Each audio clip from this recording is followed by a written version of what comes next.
On va parler aujourd'hui d'un organe de quelques centimètres à peine, mais qui détient les clés de la reproduction et de tout l'équilibre hormonal.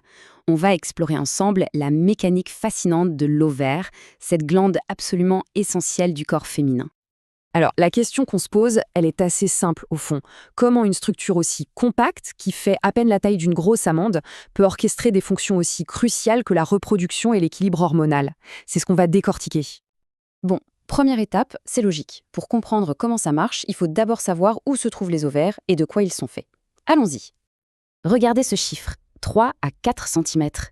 C'est tout petit, c'est la taille moyenne d'un ovaire.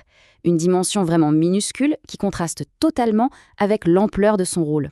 C'est un exemple parfait d'efficacité biologique. Et où est-ce qu'on les trouve exactement? Eh bien, ils sont situés de chaque côté de l'utérus, bien à l'abri dans la cavité pelvienne. Chaque ovaire est relié à l'utérus et aux trompes de Fallope, ce qui le place vraiment à un carrefour stratégique du système reproducteur. L'organisation à l'intérieur de l'ovaire est assez fascinante. On peut s'imaginer ça un peu comme un fruit. À l'extérieur, on a le cortex. C'est une sorte de pépinière où se développent les futurs ovules.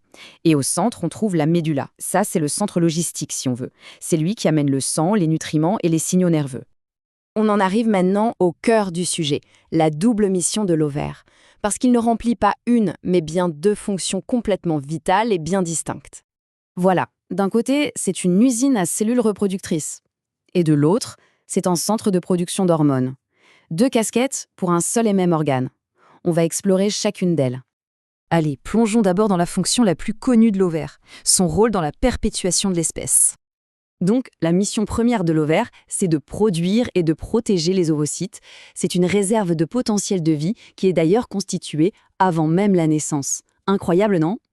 Et toute cette production atteint son apogée avec ce processus clé, l'ovulation. Une fois par cycle, un ovocyte bien mûr est libéré par l'ovaire, prêt à être fécondé.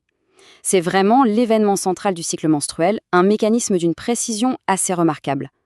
Mais attention, l'ovaire n'est pas seulement une usine à ovocytes, non, c'est aussi une glande endocrine majeure, un véritable centre de commande hormonale.